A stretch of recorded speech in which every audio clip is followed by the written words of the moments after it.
Hey guys, welcome to another episode of the Start Thinking Forward show.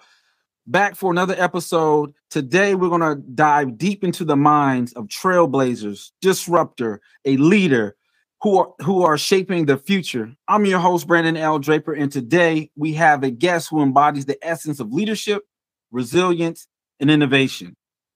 Please give a warm welcome to Victoria Pelletier. Now, if you're not familiar with Victoria, let me give you a quick rundown that will make you wonder how she even found the time to even be here today.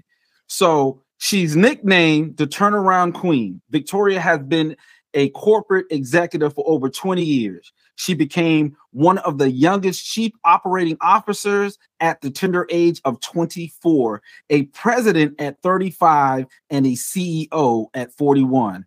She's a sought-after speaker. Victoria has delivered keynote on topics ranging from personal branding to the power and diversity, equality, and inclusion in shaping corporate culture.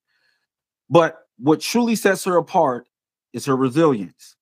Overcoming adversity and trauma at a very young age, Victoria has built a life characterized by dynamic leadership and an unstoppable drive. Victoria, it is an absolute honor to have you on the show. Are you ready to help our listeners to start thinking forward? I am. It's an absolute pleasure to be here. Thank you. So, Victoria, tell us a little bit about yourself and what brought you to where you're at today in life.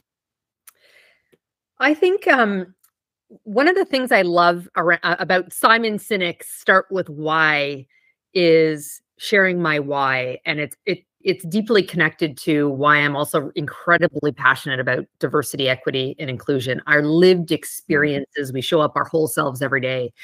I would do a disservice to your listeners and to the audiences and the teams I support if I didn't tell you a little bit of that origin story. And that is that I am born to a drug-addicted teenage mother who was exceptionally abusive to me. Pushed upstairs, downstairs, cigarette in my eye, wore a patch for months, in and out of the child welfare system. I was fortunate, however, to be adopted by a loving family who never abused me. However, lower socioeconomic status. Dad was a janitor. My mom was a secretary. And my mom said to me, and my mom is the woman that raised me. And so she said to me, I think I was 11. She's like, Tori, you need to do better than us. And she meant education, vocationally. But she didn't need to say that because those circumstances were my why. I became determined to be better than my biology or the circumstance in which I was raised in. And so that's where that unstoppable, I also have another saying, no excuses. I sent a lot of my social media posts, hashtag unstoppable and no excuses. That's where it comes from, because I was determined to do better, to be better, because there was a very different path that I could have gone down. And career and my ability to work and perform at work and progress quickly was one thing I felt was in my control. And so I started working at age 11 because my parents didn't have a lot of money to, help. I had no food insecurity and I was clothed, but that was, there were no vacations. I didn't get to go on my, school field trips, those kinds of things. And so I started working at a very young age and progressed into the roles, as you read to your audience, that I've been in. In addition to that, wife, mother, fitness fanatic, foodie, wine lover, sit on a few boards, keep myself quite busy. So can you delve into the early experiences that shape that resilience? Because, it's easy to say, you're resilient because you are, but it's harder to find out what was that journey to get to that destination that you're at right now? What was that? I'd say, I don't think, Brandon, I always had the healthiest way of being resilient. So I'm tough. I can shoulder a lot. My best friend actually has nicknamed me Turtle.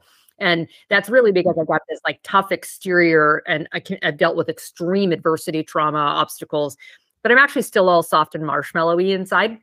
Mm-hmm. But as I said, I didn't think it was healthy. So I built walls up around myself to protect myself. And it wasn't just the trauma of my biological mother or not having tons of money at home. It was things like you can't see me through this, how my height through this square screen. I'm only 5'8", which is not super tall for a woman. But when you're 10 years old and you've already hit this height and you're taller than everyone and made fun of for it because I was gifted and sat, to the side of the teacher's desk doing different curriculum and made fun of for that, to I was raped at 14 as well. So it was just, the blows kept coming. And so for me, I continued to build, as I said, these walls around me to protect myself. I still had that philosophy of moving forward and nothing was going to stop me. Where I learned to develop a healthy way of being resilient, it was actually in large part to my mom, who passed away many years ago. And I hated her for forcing me to sit down and be incredibly self-reflective. Why was I having the fear and insecurity, and sometimes even pushing them away for fear of rejection, even from my own adoptive? And so she would sit me down for hours. And I didn't appreciate it then. But that's actually one of the, first steps for me in terms of being resilient now, is that self-reflection, self-awareness when I'm very quick to emotion, but to understand why and what is triggering that. And so that's how I've learned to, have that healthier way of being able to move forward. One, I know what my goal or objective is. 2, that self-reflection. 3 is modeling the language, the action, the thoughts and behavior that I want to achieve to get me towards that next step. And also giving myself permission to fail and then pick myself back up over again and anchor back on step number 1, which is what's my goal or objective and where do I want to get to? Wow. And that's kind of like my specialty you kind of touched on. And that's really and that's one of the things that I'm always perpetuating this to the audience: emotional intelligence. And how important, because you mentioned 2 things, like, when you said you were sitting down and your mother would make you do these self-reflection, to me is like self-awareness, like, why am I feeling this way? Understanding those emotions and why. And then, if you could talk a little bit, because at some point I'm figuring that self-regulation, like there's something that kicked in that allowed you to be able to control, those emotions so that you could make the right decisions and not, turn that self-reflection that some people do into something that's negative and toxic. So the self-reflection and control. So for me, it's a multitude of things. So it's this self-reflection and trying to understand what just triggered the feeling, the action, or behavior that I had. What is it? And I actually found early on, it had a lot to do with fear and insecurity and a lack of confidence in myself. And so I had to gain more of the confidence around who I was as an individual, whether that was as a leader in business. I was afraid of being authentically me. I would have told the stories I share now so openly. I'm not going to be vulnerable. I'm not going to give you areas to pick at. I'm also not going to show you emotion because I don't want you to think I'm weak. And I had to learn that there's power in being vulnerable and being confident in who I am. And also I had to, I talked about modeling the thoughts and the action, and I'm not a big vision board kind of person at all. I don't need any physically. It works for some people, but for me, I need to know, again, what do I want to achieve and where do I want to get? And sometimes that's just even in what do I want to achieve with myself? And I had to talk to myself around the insecurities I had around when I stepped into some of those early executive roles around, here's what I have accomplished. I've been incredibly successful in all of these other areas. So I might have made a mistake here. I might not have all the experience there, but how do I bridge that to help build myself up and gain confidence in who I am and reduce those feelings of insecurity and fear that potentially could hold me back? So let's switch gears a little bit and dive a little bit more deeper into that executive leadership role that you've fulfilled for so many years. As someone who has been at the forefront of corporate leadership, what would you say is some of the transformative trends that you are observing in the workplace or near, the coming future? The last few years post-COVID, I think, have really mix things up for the way in which particularly employees are, looking to for the kind of work that they want to do and who they want to be doing it for. So what I've seen, obviously technology is going to continue to change the whether it's AI and how that, and automation and how that supplements. And so what gets left behind is a different type of skill. And related to skill, that's the other thing that I find changing, the need to look at discrete skills versus sort of broad job titles. And for businesses and business leaders to think of their business strategy, what's the new products or services we're delivering, and what's going to be needed to deliver that requires different skills and planning that out. And therefore, we as individuals, need to be focused on those discrete skills and not just trusting, that our employers are going to build it for us or tell us what's needed. So we're the CEO of our own career, of our own brands. And so taking that, in control for ourselves. But the skills and the work we're doing, employees want to, and by the way, consumers want to buy from companies that align with their individual purpose, values, mission. We want to feel like we're having an impact. And so it's not so much about where we're doing the work. Hybrid is here to stay, for sure. And lots of remote working is here to stay. But we're going to want to do that kind of work for things that are much more meaningful to us and for employers that we trust. And we know many people don't quit companies, they quit leaders.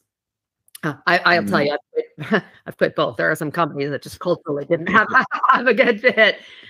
So that's changed as very much as well. So it's, what we're doing and with technology advancements, obviously where we're doing it, but why we're doing it has changed, drastically. And therefore, as a leader, the way in which we need to lead is very different than, the generation certainly before you or I.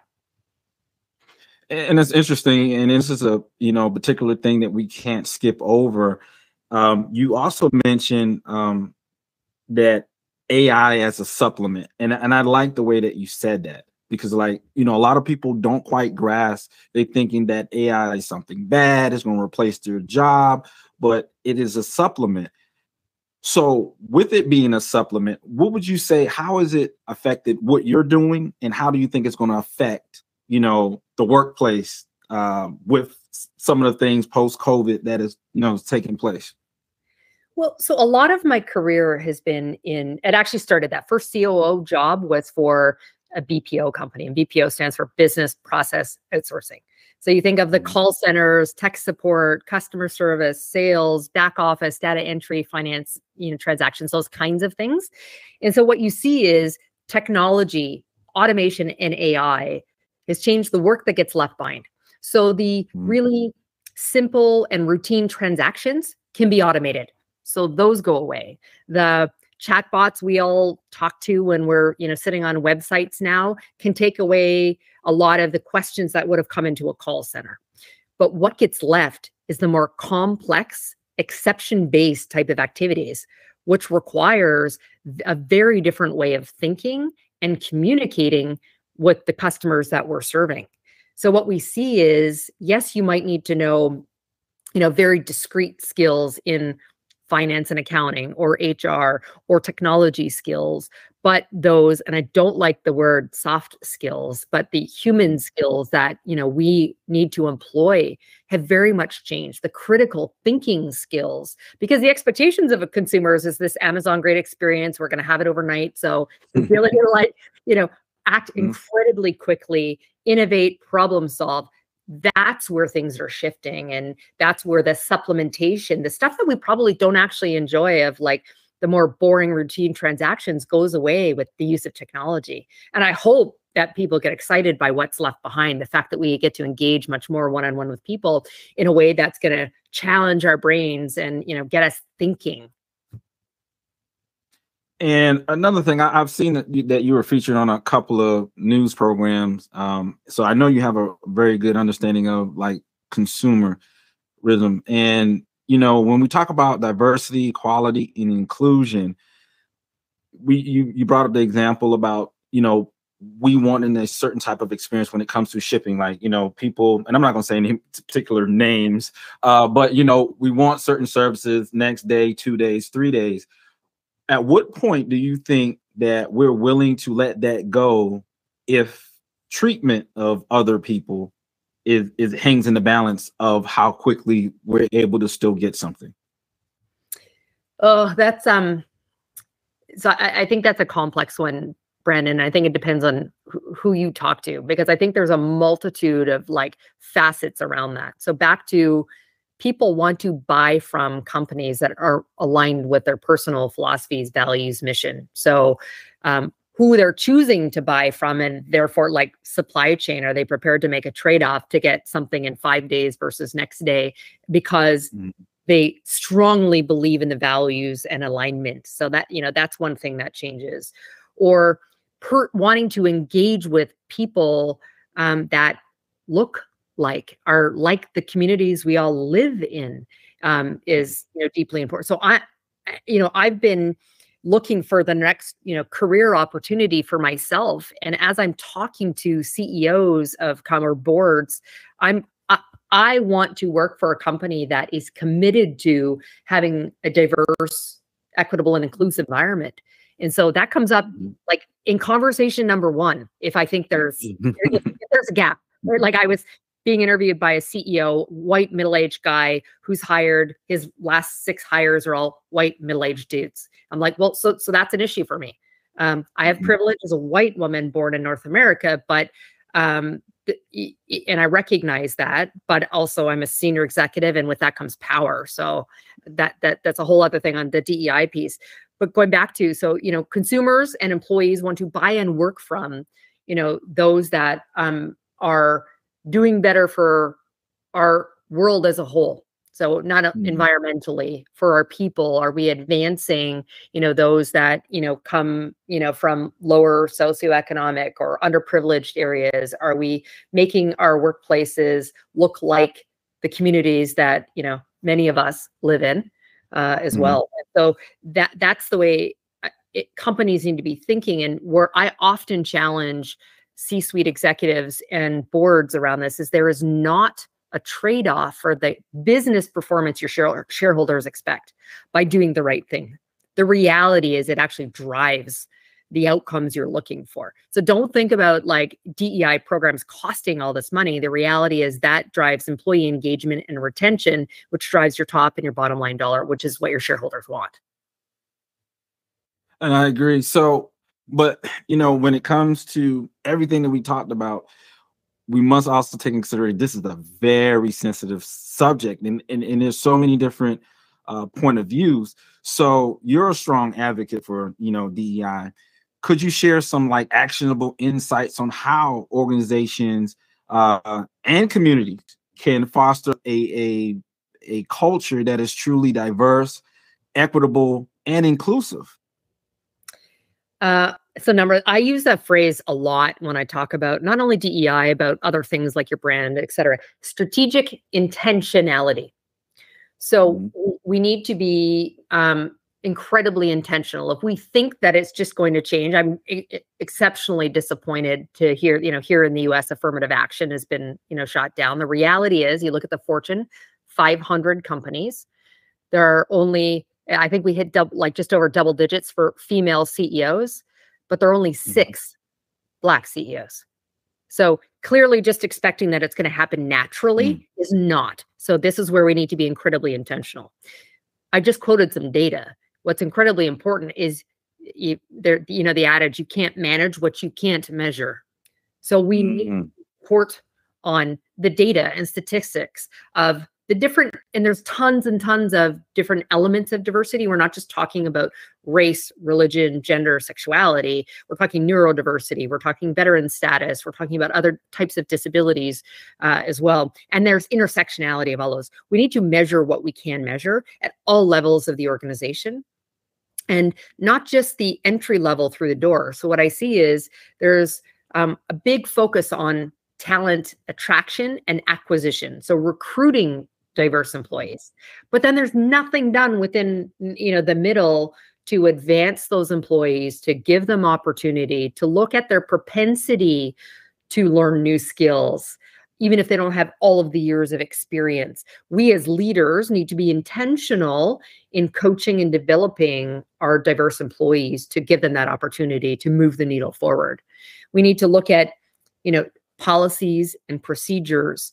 We need to look at the language and the behavior of our leaders that are not acceptable, the microaggressions, that can be used, the language to create the inclusion piece drives belonging. So as well. And so that's what keeps people there. And so, the actionable elements are measuring, being incredibly intentional and holding all of us accountable to seeing the needle moving forward across a multitude of dimensions of diversity and inclusion. Okay, so with that being said, so you mentioned one thing you have to do is you have to measure. If you don't have anything, how? I guess that's the question.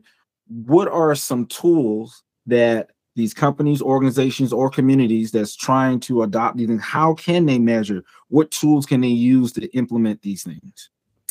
So the basis for most companies is their HR system, because there are certain elements of diversity that are collected through that.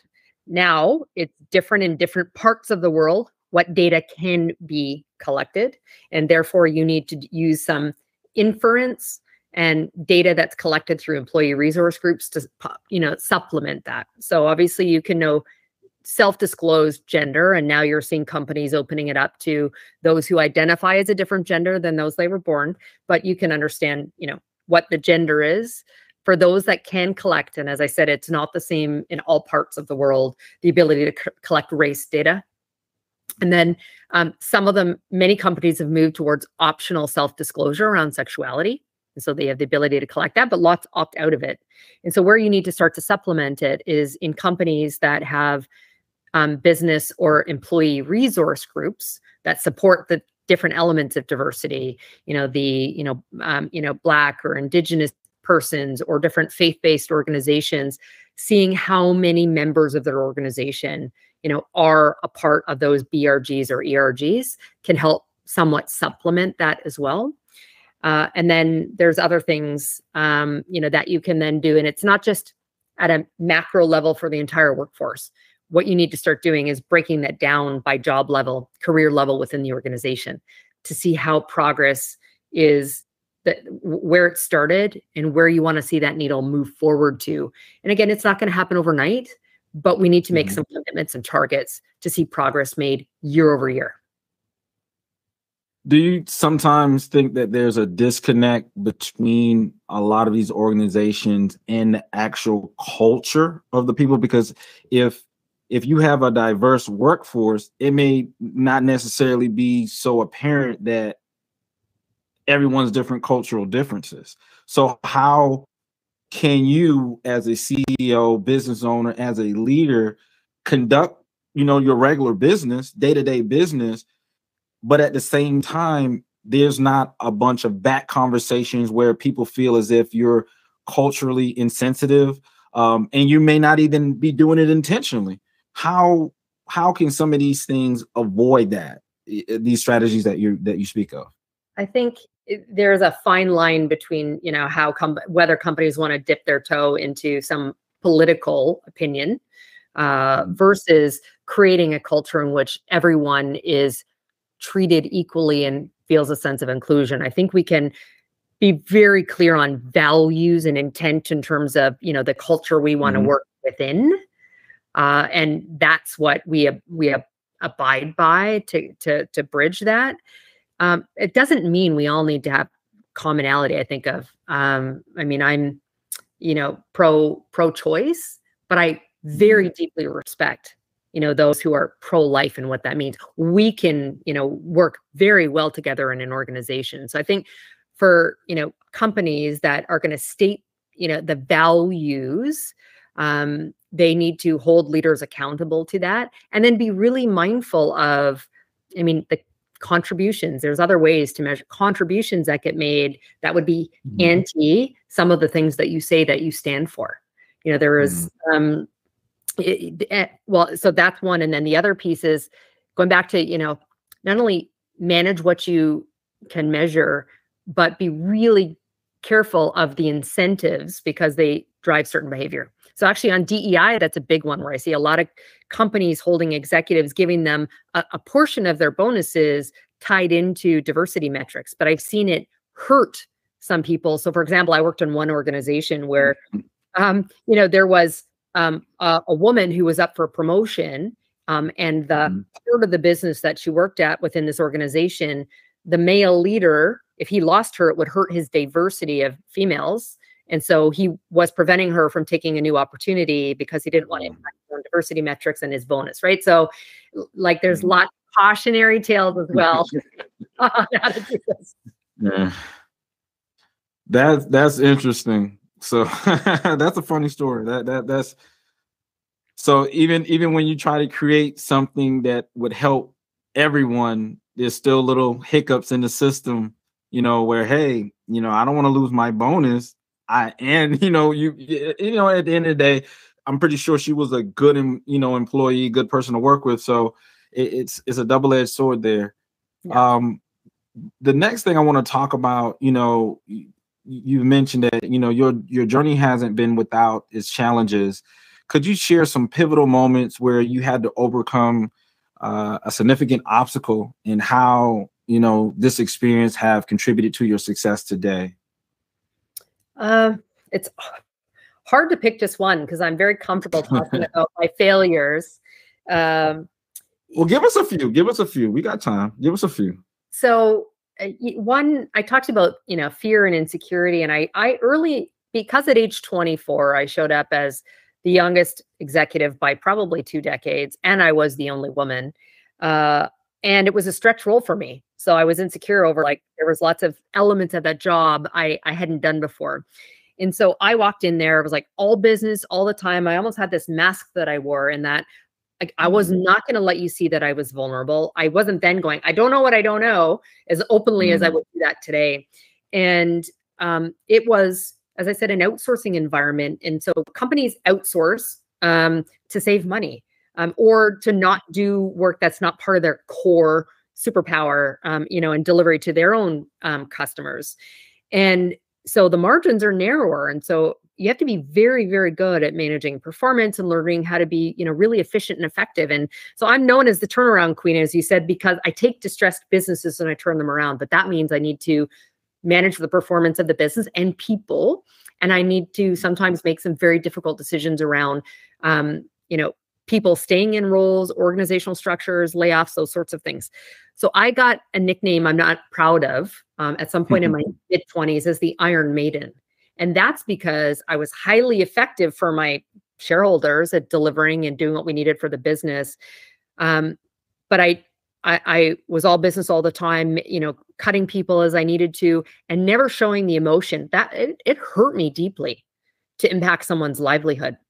I've been a part of 18 mergers and acquisitions. That's another just lots of, challenge I've had to deal with.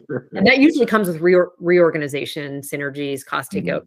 And so I had to look at the woman who stared back at me in the mirror after hearing my nickname was the Iron Maiden and say, that is one, I know that's not who I am, but perception is reality. And so I am doing something wrong. So I need to figure out how to pivot and, be different. And for me, that meant leaning into things that made me really uncomfortable, showing emotion, showing vulnerability, being much more transparent with the decisions that were being made. And even just walking into a meeting and not jumping right into the agenda. Let's take 5 minutes to talk about our weekend, to learn a little bit more about their families, their passion, and their interests. So now it's completely innate in how I operate, but it wasn't back then. So that was a big stumbling block for me. I think I had a lot of people who feared me, but wouldn't have followed me into the proverbial fire. And so I had to shift how I showed up and how I operated as a leader to become the kind of person I'd want to work for. Now, what do you think that stemmed from? Because, in some environments, that's not a bad thing. I'm prior military, so that's the perfect type of attitude to have. Like you would be so respected. So, but in some environments, it still can, even in the military, it still can be bad if people, like you said, they follow you and they're listening to you out of fear. But like you said, if you had to really go through something, they most likely wouldn't go down that road with you. So what do you think is that middle point between, because someone's hearing it on the other side of this conversation, like, she's good to go. She should still be that way. But you found middle ground where, yeah, because maybe someone, I mean, let's be honest, because it's the insecurity. I'm just gonna be honest here. It's the insecurity that we all have. Like me being a Black man, there's been times where I went into a corporate meeting and I knew for a fact, people were looking at me like I didn't know what I was going to talk about. Like I just felt that. And then when I showed up and showed what I knew, and like this is why I'm here, dummy. Like, so it's that idea that you have to always prove yourself, and sometimes that makes you that hardened person where, no, I'm not cracking jokes. I'm gonna be very serious. I'm getting to the point. This is what's happening. Everyone understand? And everyone's like, yeah, but when something really happens, they're not going to have you because there's no connection there. Is that they're there because you outrank them and they got to listen to you. So what do you think is the common ground on that? I think there's many things. So first, people do business with, or follow in this case, people that they like and trust. And therefore they want to do business or they want to follow. And like and trust comes from being authentic, being your true self, sharing stories of who you are. Maybe it's sharing lived experience with people. It's being vulnerable and showing you're a whole human. It's from a leadership perspective, it is making it exceptionally clear to my team that I have their back. So I remember once a project that went off the rails, and my boss, and there was a particular person on my team that had caused that. And he wanted to know who. And I said, it doesn't matter. At the end of the day, I am accountable. So it's my failure. Now, I then had a conversation with that individual and needed to do some coaching. So it's that fine line, but it's also, I operate with radical candor.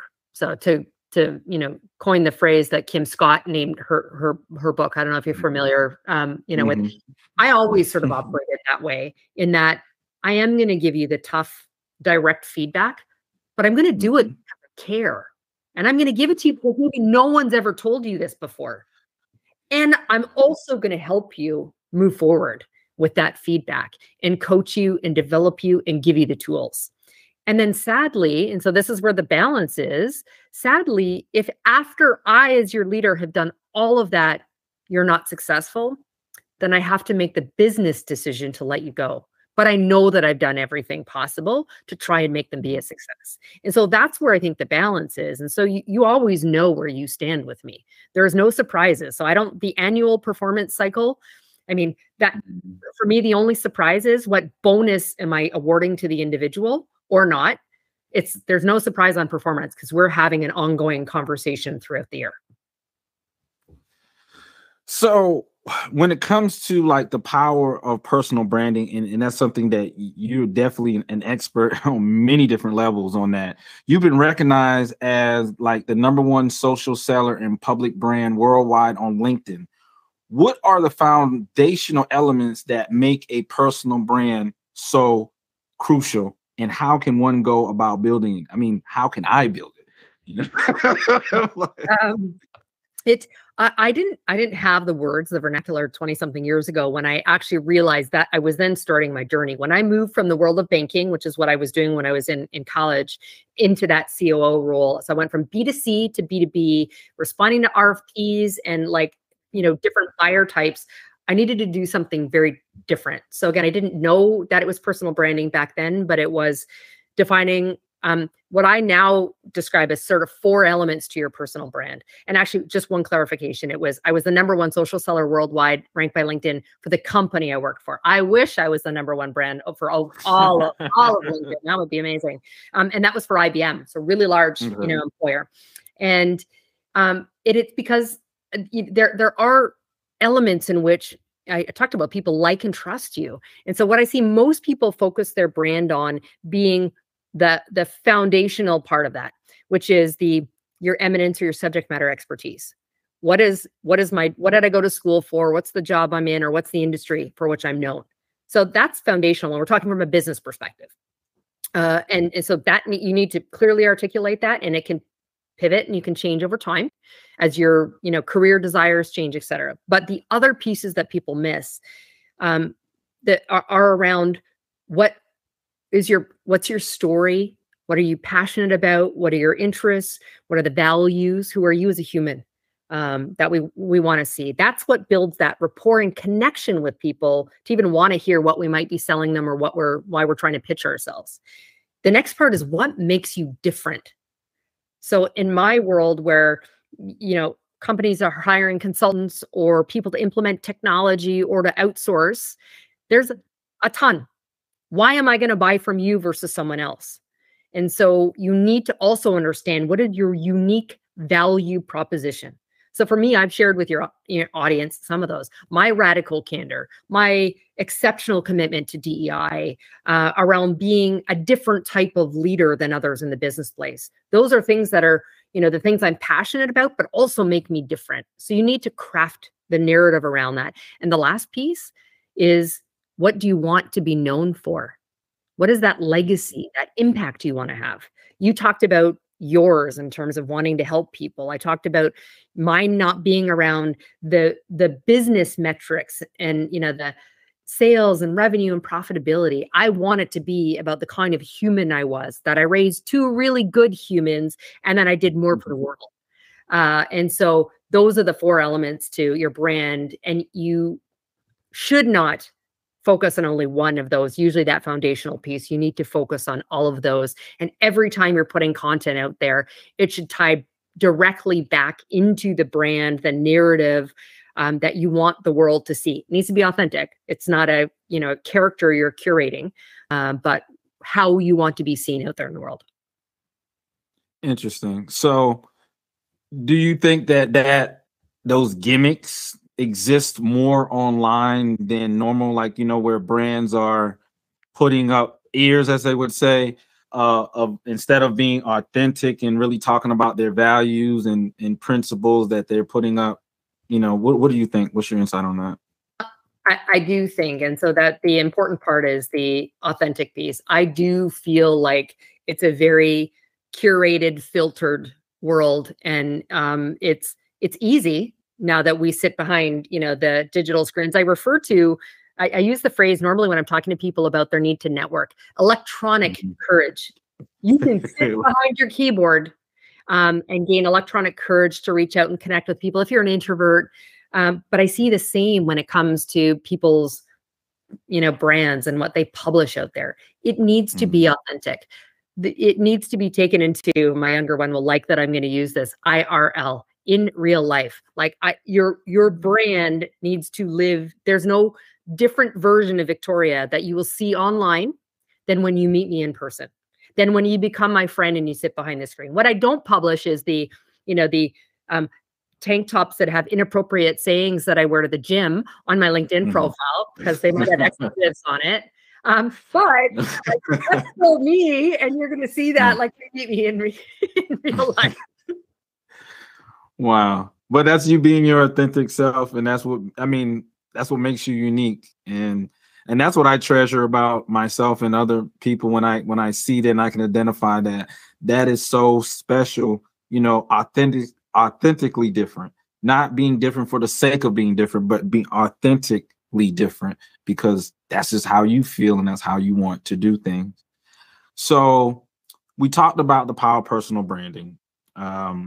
So let's talk the next best thing. I wouldn't even, it's one of the top ones for me, relationship-based selling, right? Can you demystify the concept of relation-based selling? Because so many people have so many ideas of what it is, how you can do it. And it's very clear cut. And I think you've identified that on some of your writings that I looked at. So can you go into depth a little bit more about that? Yeah. So actually, it was a good bridge, Brendan, around, personal brand, because I think foundationally having a brand so that as you then start to network and meet people, and although we're doing that with intention, I said strategic intentionality, you want to be hired by, or you want to sell to people. And so I think you need to be intentional. And there's two great books I'd recommend to your listening audience. One is The Challenger Sale, and one is The Challenger Customer.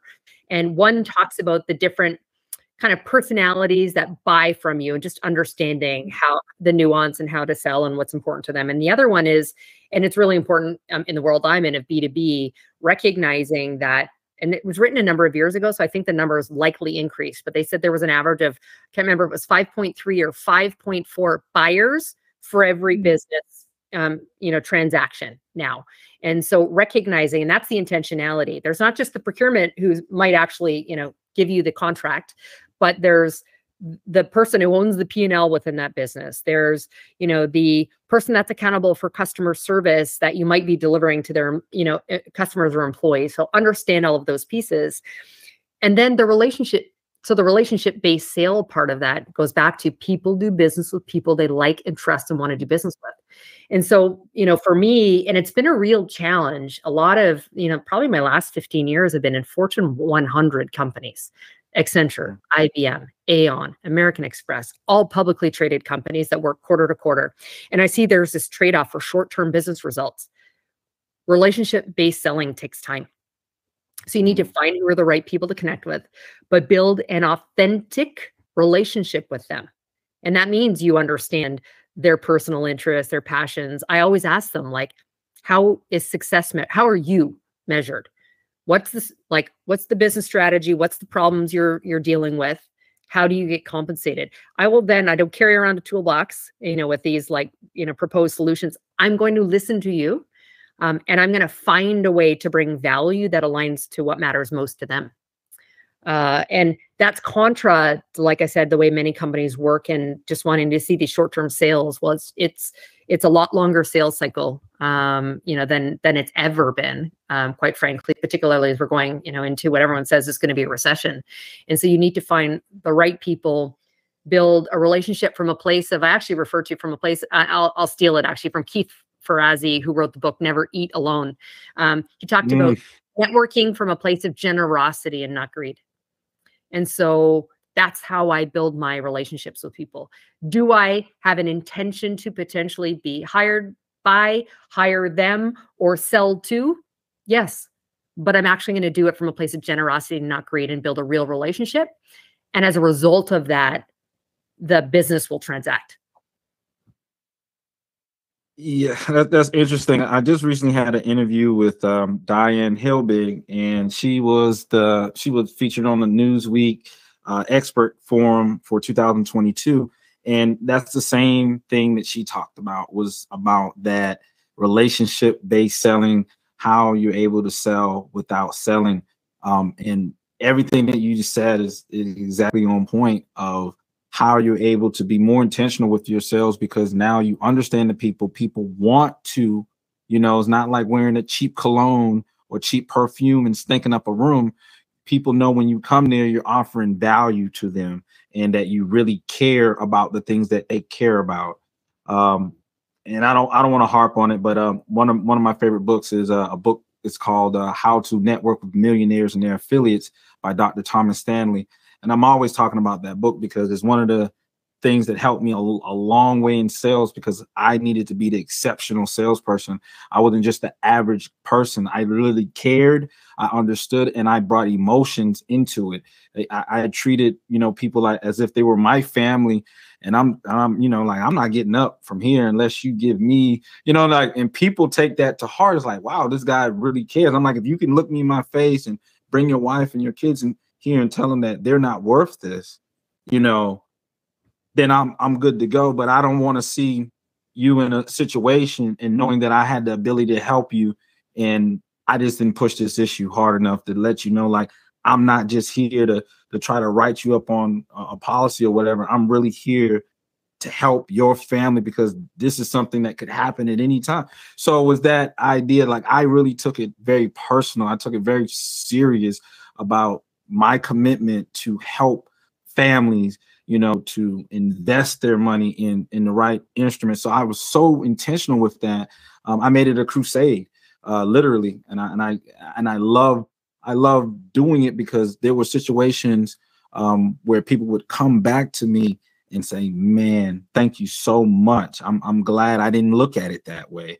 Yeah. You really took the time to explain it to me." So I really value that. The next thing that I wanna ask you about would be, you know, how women in leadership is. So as a woman who has you've broken several of the proverbial, you know, glass ceiling that doesn't exist, but we know does.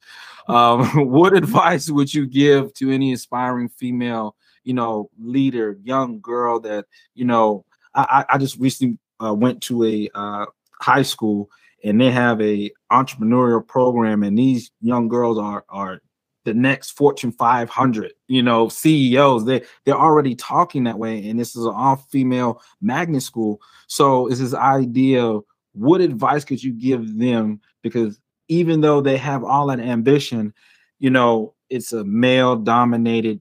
A lot of these industries that they may be going in is male-dominated. How can they overcome some of those objections and things that they're going to get along the way? Yeah, there's so much to that. I attribute my career success beyond my drive to personal brand has been a big part of the network that I've built. A big part of it actually is around the boundaries that I've created, both as wide and expansive when I talk about boundaries, and also the things that I sort of confine. So by that, do not let anyone tell you how far and wide you may potentially go. So you determine that. Don't let anyone make you feel guilty for the choices you make in that regards. But also, I do mean that in a more narrow way, in which if you make a choice to be partnered or to become a mother, there's added elements to that as you advance in leadership, and oftentimes women carry more of that burden. So to do all, I have another saying: where there's conviction, there's capacity. But to create that capacity, I have to do one of three things. I have to say no to things that don't bring me personal or professional joy or value, or I delegate them, or I outsource them. And there's discipline that needs to come with that. The other thing I'd say is, you know, figure out who, you know, your sponsors and mentors are. You know, find others that will help you, you know, with your career, and ask. A big part of it, like I have all these sayings, as you're now hearing, you know, you don't ask, you don't get. My youngest child has learned that one really well, but that comes to the career opportunities. You know, for women, there's data that shows that women typically will not apply for jobs unless they feel they meet 9 or 10 out of the 10 skills that are listed. Men, 6. And so, you know, get much more comfortable with ourselves, secure, stop being so fearful, and go for it and ask for it. And I also say that when it comes to pay equity. The World Economic Forum's report last year said that in North America, we are still 60 years away from gender pay equity. It's 100 plus years in other parts of the world. You know, we need to demand, you know, and do more, quite frankly. And then the notion that we are CEOs of our brands, of our career, and taking charge of that.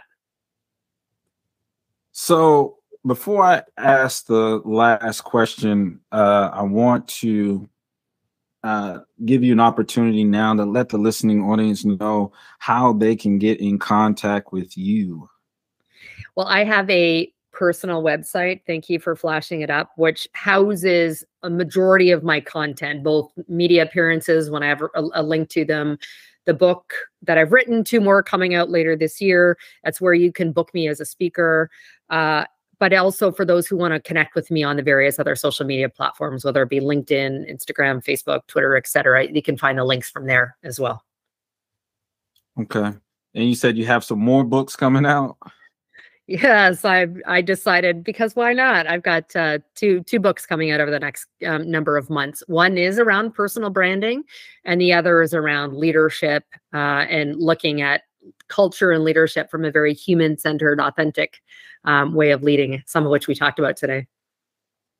Well, hopefully we can have you back on the show to talk some more about that, because you really got me fired up. And I told you at the beginning, and you know me, I'm very transparent. So guys, I'm going to tell you, Victoria had me tearing up before this, before we actually went on, just hearing her story and her conviction, you know, and I know sometimes it's hard to hear it over the radio waves. It might be hard if you're tuning in from YouTube to really understand, but it's more than just business with her. It's very personal. And, you know, sometimes with me, I can feel it. I can feel when someone's truly authentic. She's the real deal. It's not just about getting you as a client. It's not just about trying to, you know, get you in her mix to help her analytics. It's about, she really cares about what she's doing. She's passionate about it. And she's like spearheading so much when it comes to, you know, what do we talk about? Diversity, equity, and inclusion. Right? These are things that affect so many people, and oftentimes no one talks about it, and people's stories and their feelings go to hide. And what Victoria is doing today is talking about how organizations can prevent that, how we can bring out the best in ourselves as leaders, and how we can bring out the best out of ourselves, out of our employees and other people, our subordinates. So the last thing I want to ask you, Victoria, before I let you go, is about that resilience and overcoming. So resilience seems to be a recurring theme in your life. How do you think this trait has influenced your approach to leadership? And what advice would you give to others looking to build resilience or build their brand off of that same blueprint that you so graciously blessed us with today? I think the reality is we are all going to deal with significant obstacles and challenges, hopefully not tons of trauma in our lives, but when it comes our way, we have choice in terms of how we're going to move forward. And that's what I want the listeners to understand. I mean, I think I could have gone down a very different, path. Could have been, knowing that my biological mother was, a drug addict. Could I have gone and, followed down that same path? Maybe I would have been one of the best damn drug dealers if I'd, it's like, I think, what would life have looked like if I had, remained in her care? We have choice in terms of how we're going to move forward. And I shared sort of the steps that I have, in terms of how am I resilient? So I'm really clear on what the goal or objective I have for myself, whether that's a career move, whether that's from a fitness perspective, whether it's in my family and my friends. I'm clear on what the goal or objective is. And that remains my anchor always. So that when something happens, I have that opportunity to be self-reflective, self-aware, and then move to the next step. Okay, what are the steps I need to take to do different or better? The thoughts, the action, the languages, behaviors. And then, as I said, give myself permission to fail, but always anchoring back, onto the goal or objective we have. And it does not mean that we don't feel deeply and have the emotion when this challenge or trauma comes our way. I'm, as I said, I'm all marshmallow inside. I cry at the, Humane Society commercials on TV. Give ourselves permission for that, but we have choice in terms of how we're going to move forward when, this kind of challenge or obstacle, comes our way. Woo! What an incredible journey we've been on today, listeners. I hope you've been taking notes, because the wisdom that Victoria has shared is nothing short of transformative. From the intricacies of executive leadership, of the power of resilience, we've covered a lot of ground. Let's quickly recap on some of the golden nuggets that Victoria has blessed with. The importance of fostering the culture of diversity, equity, and inclusion, actionable steps to build a powerful brand, and the resilience that has fueled her journey. For those who want to dive deeper into these topics that we have discussed, I'm going to turn it over to Victoria. But before I do that, Victoria, and you give us your parting words, we have a tradition here on the Start Thinking Forward show, and that is one, I'm going to ask you a question that our last guest asked for you. And that question is, what do you want to be remembered for and why? So I shared that my legacy that I want to be known for is being a really good human, and making all those that I come in contact with, making their lives, community, workplaces, our world a better place. And last but not least, can you share with us how people can get in contact with you, Victoria? Yes, I can. So my website is victoria-pelletier.com. And as I said, you can connect with me there on the various social media platforms. Or because I've done such a strong job at my personal brand, you Google me and I'll be most of the first many, many, many pages. That's a good thing. And also, I didn't want to that you also have a book. So let's talk about that book one more time before we go. Can you tell the listening audience why they need to get that book and how it's going to be transformative in their life? So this one is a co-authored book. So that next two are solely authored by me. Book called Unstoppable. And the publishers, however, I was very flattered, made me the first chapter in the book. And some of it was telling a little bit of the story that I've shared with your audience today. And The Courage to Live is the name of the chapter, and talks about a number of the lessons around resilience, that a few snippets of which I've shared with your audience today. So you can get that through my website. You can also, download the digital version on Amazon. Okay, thank you, Victoria, so much. And until next time, keep pushing boundaries, challenging the status quo, and always, always start thinking forward. Until next time, we'll talk to you later. Thank you, Victoria. Thank you.